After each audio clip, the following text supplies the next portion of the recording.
কালি মই এইটো দুখেৰে কৈছোঁ, কালি কামাখ্যা মন্দিৰ দৰ্শন কৰি অহাৰ পিছত বাছৰ ওপৰৰ পৰা ভূপেন বৰা, দেৱব্ৰত শইকীয়াই বৰ বেয়া এটা ইংগিত দিছে। মই এইটোৰ ওপৰত আপোনালোকক আজি কেবিনেট ব্ৰিফিঙৰ পিছত মই ক'ম, ইমান বেয়া ইংগিত দিছে। তাৰমানে অসমীয়া মহিলা ছোৱালীসকলক লক্ষ্য কৰি দুইজনে ইমান বেয়া ইংগিত দিছে। পাৰ্টীয়ে যদি তেওঁলোকক এক্সপেল নকৰে, মইতো ভাবোঁ অসমীয়া মানুহৰ তাত তেওঁলোক সোমাব নোৱাৰিব। অসমীয়া নহয়, কাৰোতে সোমাব নোৱাৰিব, কাৰণ মহিলাৰতো আৰু কোনো জাতি নাই। ইমান আপোনালোক টিভিসকলে এইটো দেখুওৱা নাই। আজি দিল্লীৰ পৰা মোক কাটিংটো পঠাই দিছে এজন সাধাৰণ মানুহে, যে আছাম মে এছে ভি হোতে। কোনোবা সপাই মহিলাই তেওঁলোকক কিবা কৈছিলে যে ভোট নিদিওঁ বা কিবা তলৰ পৰা হয়তো চিঞৰিছিলে, তাৰ উত্তৰত তেওঁলোকে যিটো ইংগিত দিছে, ভাবিব নোৱাৰা বেয়া ইংগিত। আৰু আপোনালোকে কিয় সেইটো টিভিটো চলোৱা নাই, পৰ্টেলতো চলোৱা নাই মই নাজানো, বা আপোনালোকৰ নজৰতে পৰা নাই নেকি।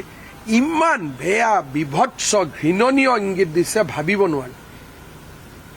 নিউজ লাইভৰ অপজিটত আহি প্ৰটেষ্ট কৰিবলৈ আহি সেই ধৰণৰ ইংগিত দিছে।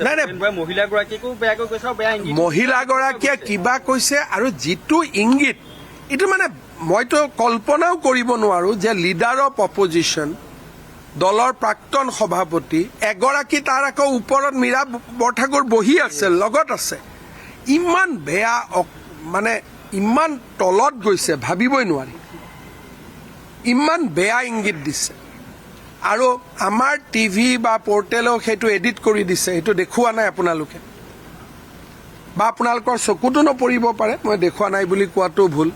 আজি দিল্লীৰ পৰা মোক এজন খুব এডুকেশ্যনিষ্টে পঠাই দিছে কি ইয়ে কিয়া হৈ ৰে, ইমান বেয়া ইংগিত দিছে, আপোনালোকে ভাবিব নোৱাৰে। এসময়ত কিন্তু সভাপতি আছিলে APCC। নাই চাওক, মোৰ ব্যক্তিগত কথা একো নাই, কিন্তু তেওঁলোকৰ মানসিকতাটো ইমান বেয়া নেকি? মানসিকতাৰ এই মানুহেতো মহিলা কল্যাণ মন্ত্ৰী হ'ব, সমাজ কল্যাণ মন্ত্ৰী হ'ব, মুখ্যমন্ত্ৰী হ'ব সপোন দেখি আছে। আৰু ইমান মানে অকল বেয়া নহয়, কেতিয়াবা এনেকে কিবা কৈ দিলে, কোনোবা মহিলাই কিবা কৈছে, বুঢ়া আঙুলিটোকে দেখুৱাই দিলোঁ, ফাইন। কিন্তু যিটো তেওঁলোকে ইংগিত দেখুৱাইছে, আজি মই মহিলা কমিশ্যনকো পঠাব কৈছোঁ, যাতে মহিলা কমিশ্যনে ইয়াৰ কগনাইজেঞ্চ লয়। কাৰণ ইমান বেভিচাৰ, এইটো মানে কোনো মানুহে এইটো চাব নোৱাৰে। মই আজি ওমেন কমিশ্যনক কৈছোঁ যে এইটোৰ ওপৰত নটিচ ল'ব লাগে।